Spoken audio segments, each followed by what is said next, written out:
The world today is not like it was 25 years ago. The world today is not like it was 50 years ago. We have to prepare for the future generations. I grew up here initially at the cathedral. I started my religious formation here. There are still catechists that are here that taught me. Father really remembers that when he was in catechism in the CCD, that he was one of the little boys out there listening to me read. I'm reminded how indebted I am to those who formed me.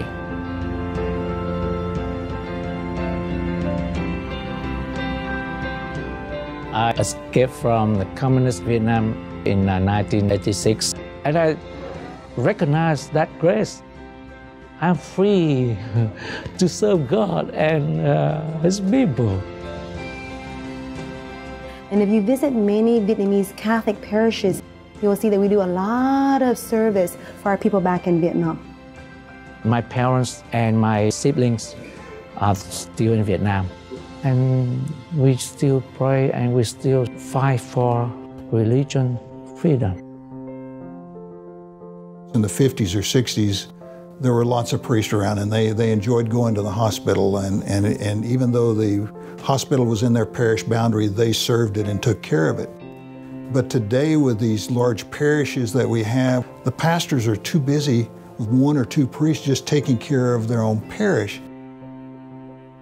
We have so many hospitals here in Dallas, and we're blessed to have so many people in the parishes that go out each Sunday and during the week and become Eucharistic ministers. I think we're living in a very beautiful time of the church because as individuals, this is a time where you get to live your faith. We feed the hungry, we give water to the thirsty, we clothe the naked, comfort the sorrowful, counsel the doubtful, and educate the ignorant. We couldn't do our job without our volunteers. And that goes from our board of directors all the way down to the person that's stacking food at San Felipe Food Distribution Center. We touch about 30,000 people a year. Our volunteer force is about 4,500 volunteers. Whenever I feel down, one of the greatest things for me to see are so many people working in so many different parishes all over this town and all over this diocese. I see so many people who have given so much of their lives to do so much good for the community and so much good for the city. Because the cathedral is the chair of the bishop, that's where the priests gather around him as the most sacred place of gathering. It's the heart of the business sector and the financial sector and the cultural sector and artistic sector. The cathedral is the place where the human heart can be at rest with God in the midst of all these human endeavors and enterprises.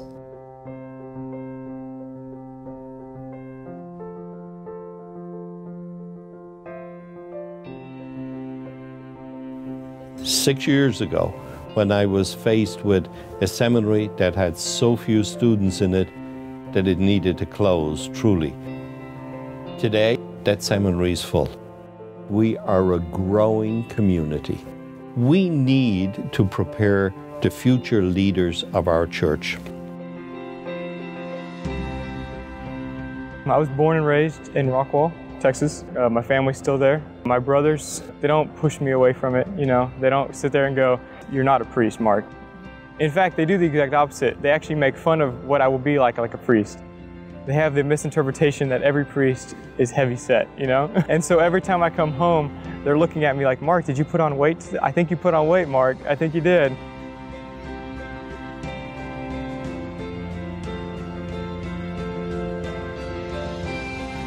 Catholic schools give a much more complete education to the human person.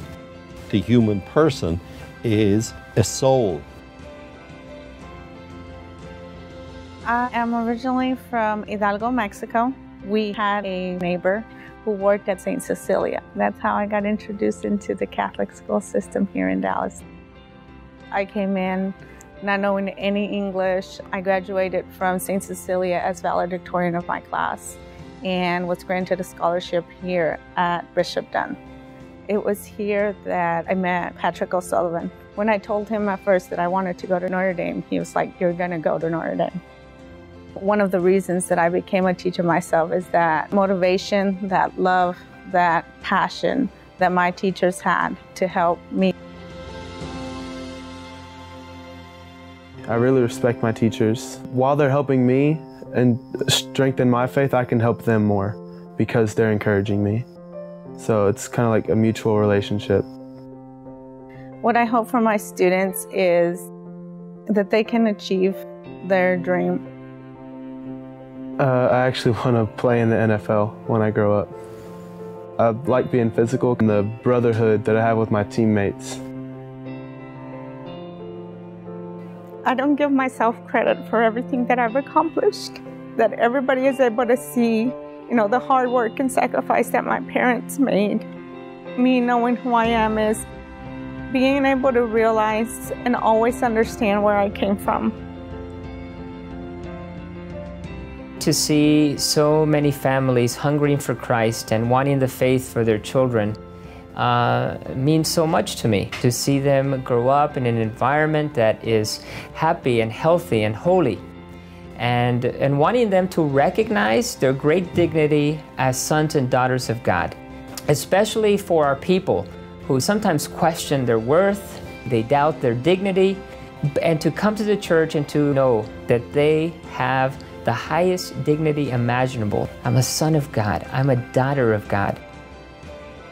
And that because they're sons and daughters of God, they can walk with their heads up, their chin out, a proud feeling inside. We had 200,000 Catholics in 1990. Today, we have over 1.2 million. And yet, we have almost the same number of facilities. We have almost the same number of churches. We need to expand. We need to spread the goodness of God. We have the potential to be a force for good and make this world a better world for our children than even the world that we inherited.